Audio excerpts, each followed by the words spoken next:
Halo, kembali lagi dengan saya Cindy Novia Samosir. Di sini saya akan membahas materi kedua yaitu penelitian survei dan penggunaan uji statistik yang sesuai. Yang pertama itu penelitian survei dan penggunaan uji statistik yang sesuai. Penelitian survei adalah jenis penelitian kuantitatif yang digunakan untuk mengumpulkan data dari sejumlah besar individu atau kelompok dengan cara meminta mereka menjawab pertanyaan yang sudah disiapkan sebelumnya. Survei dapat dilakukan melalui kuesioner, wawancara, atau bahkan pengamatan dengan tujuan untuk menggali informasi mengenai sikap, perilaku, pendapat, atau karakteristik dari populasi yang lebih besar. Sini, analisis data dan penelitian survei. Pengumpulan data merupakan tahap utama dalam penelitian survei. Teknik yang digunakan meliputi yang pertama mail survey, melalui email cepat dan praktis, tetapi respon rate rendah dan berpotensi bias.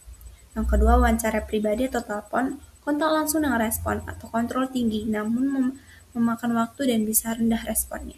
Yang ketiga, internet interview, menggunakan platform online seperti Google Form, murah dan efisien untuk sampel besar, tetapi memiliki kelemahan pada bias dan kontrol peneliti. Yang terakhir, focus group discussion atau FGD, diskusi kelompok untuk menggali informasi mendalam, cocok untuk penelitian kualitatif namun kurang efisien dan sulit untuk topik yang sensitif. Di sini ada karakteristik ilmiah penelitian survei. Yang pertama, ada penelitian survei memiliki ciri-ciri logis. Pertama, menggunakan berpikir rasional, deduktif dan induktif, deterministik, berdasarkan kerangka teori dan hipotesis yang diuji. General, hasil dapat digeneralisasikan dari sampel ke populasi. Parasimonis, efisiensi dalam penggunaan waktu, tenaga, dan biaya. Dan yang terakhir, spesifik, variabel, dan instrumen penelitian harus jelas dan valid. Di sini ada metode survei. Metode survei adalah penelitian yang mengumpulkan data dari respon menggunakan kuesioner pada sampel untuk memperoleh informasi. Di mana jenis-jenis metode dalam survei itu ada yang pertama eksploratif, bertujuan untuk mencari dan menentukan informasi baru yang masih belum jelas. Yang kedua, deskriptif, menggambarkan karakteristik sikap atau kondisi tanpa menganalisis hubungan antar variabel. Yang ketiga, eksplanator, kausal, menjelaskan hubungan sebab akibat antara variabel dan digunakan untuk prediksi. Yang keempat, evaluasi, menilai efektivitas suatu program dan memberikan umpan balik untuk perbaikan. Yang kelima, prediksi digunakan untuk memperkira tren atau kondisi di masa depan. Yang keenam, operasional, mengidentifikasi faktor yang paling berpengaruh dalam suatu program atau kegiatan. Ketujuh, pengembangan atau development, bertujuan untuk mengembangkan atau menyempurnakan pengetahuan atau produk yang sudah ada. Pengertian deskriptif. Pengertian deskriptif. Penelitian deskriptif adalah penelitian yang menjelaskan data atau karakteristik populasi atau fenomena yang diteliti. Umumnya penelitian deskriptif menjawab pertanyaan siapa, apa, kapan, di mana, dan bagaimana, tetapi tidak menjawab sebab, tidak menjelaskan hubungan sebab akibat. Variabel satu memengaruhi variabel yang lain. Penelitian deskriptif hanya dilakukan untuk melalui observasi yang disebut observational deskriptif. Sini adalah jenis deskriptif. Yang pertama itu adalah case series. Case series adalah jenis penelitian deskriptif yang menggambarkan karakteristik menarik dari kelompok kasus. Sisa jenis penelitian deskriptif ini tidak memiliki hipotesis, tidak ada kontrol dan rencana yang tidak memberikan kesimpulan.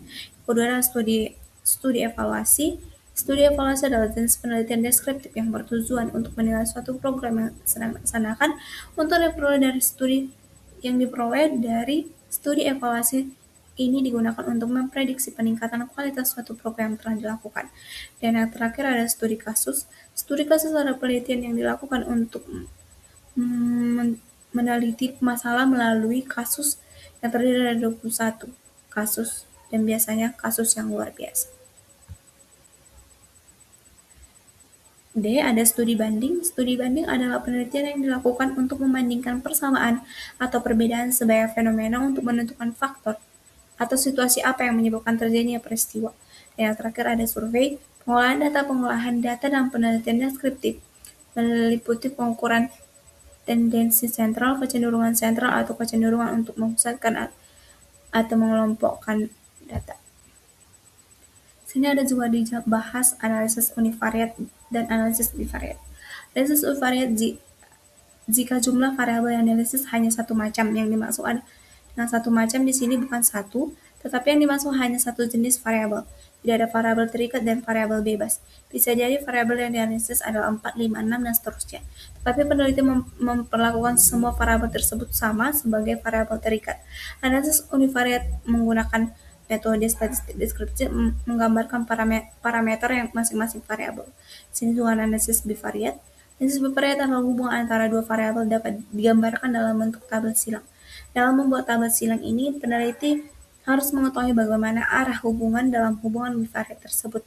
Artinya, peneliti harus mengetahui apakah hubungan yang terjadi asimetris, simetris, atau resiprokal, yang akan berimplikasi pada penggunaan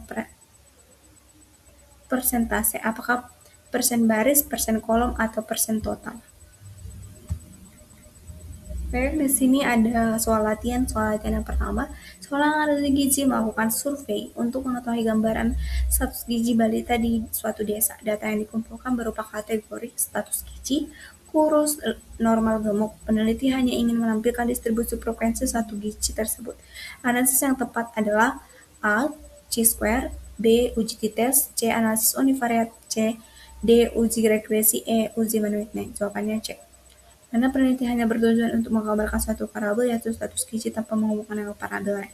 Oleh karena itu, analisis digunakan analisis univariat yang berfungsi untuk menampilkan distribusi frekuensi atau persentase suatu variabel dalam penelitian survei. Yang kedua, penelitian ingin mengetahui hubungan antara kebiasaan sarapan makan ya atau tidak dengan status anemia atau tidak pada remaja putri melalui survei. Uji statistik yang tepat adalah A. Uji tites, B. Uji Chi-square, C. Uji ANOVA, D. Uji Pearson, E. Uji Wilcoxon. Jawabannya B. Dalam kasus ini, kedua variabel yang diteliti berskala kategorik, yaitu kebiasaan sarapan atau status anemia. Untuk mengetahui hubungan antara dua variabel kategorik dalam penelitian survei, si uji yang paling tepat digunakan adalah uji Chi-square.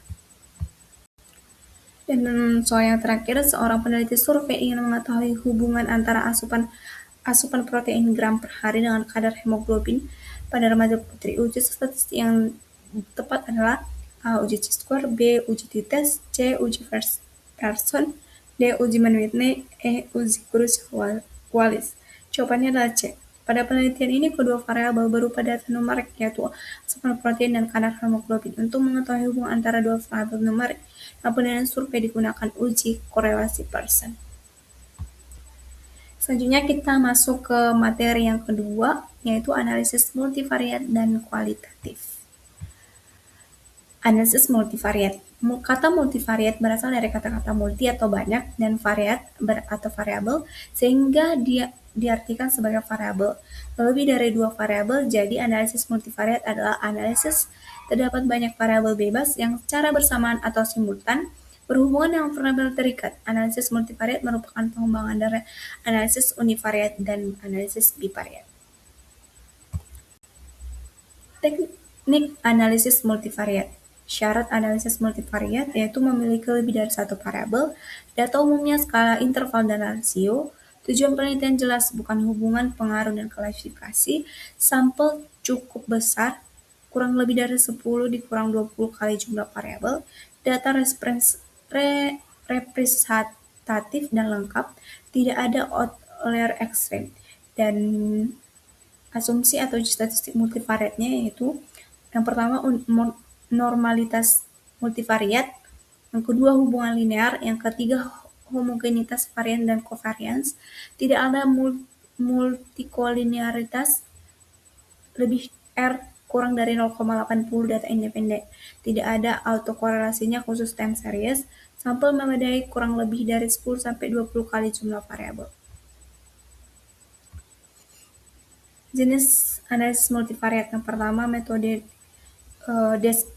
dependensi bertujuan untuk mengetahui pengaruh atau hubungan variabel bebas terhadap variabel terikat. Yang pertama itu ANOVA, menguji perbedaan rata-rata antar kelompok. ANSOVA dengan kontrol variabel lain atau covariat. Yang ketiga, regresi linear berganda, menguji pengaruh berbagai variabel bebas terhadap satu variabel terikat. Yang keempat, analisis diskriminan, mengelompokkan data berdasarkan kategori tertentu.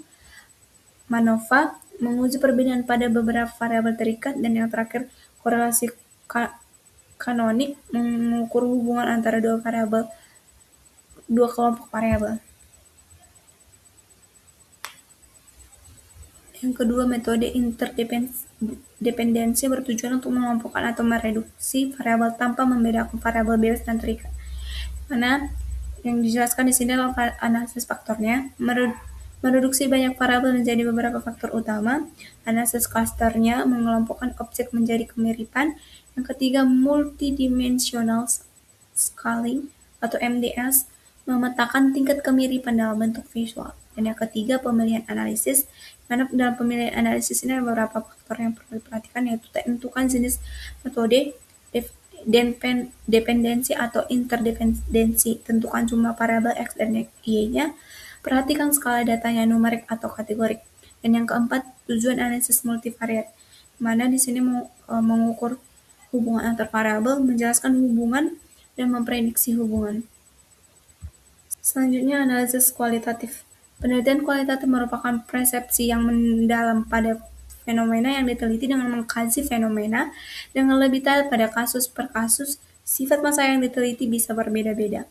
Agar penelitian menggunakan metode kualitatif bisa dikatakan baik, maka data yang dikumpulkan harus akurat, lengkap berupa data primer dan data sekunder. Teori dalam penelitian kualitatif merupakan teori perspektif yang berguna untuk membuat bermacam-macam pertanyaan. Dalam riset penelitian kualitatif, teori berfungsi untuk mengarahkan penelitian dalam pernyataan mengumpulkan informasi dan analisis informasi tersebut. Di sini ada soal latihan. Yang pertama, seorang peneliti mengetahui faktor-faktor mempengaruhi kejadian anemia pada remaja seperti asupan zat besi, kebiasaan sarapan, dan status ekonomi secara remaja. Analisis yang tepat digunakan adalah pertama, A. Analisis univariat, B. Uji T-square, C. Uji T-test, D. Uji regresi, E. Uji Van Whitney. Jawabannya D. Peneliti ingin melibatkan lebih dari satu variabel independen yang dianalisis secara bersamaan terhadap variabel dependennya itu kejadian anemia. Oleh karena itu, analisis yang tepat digunakan adalah analisis multivariat. Yang kedua, peneliti yang memprediksi kemungkinan seseorang mengalami obesitas berdasarkan umur, pola makan, aktivitas fisik, dan riwayat keluarga.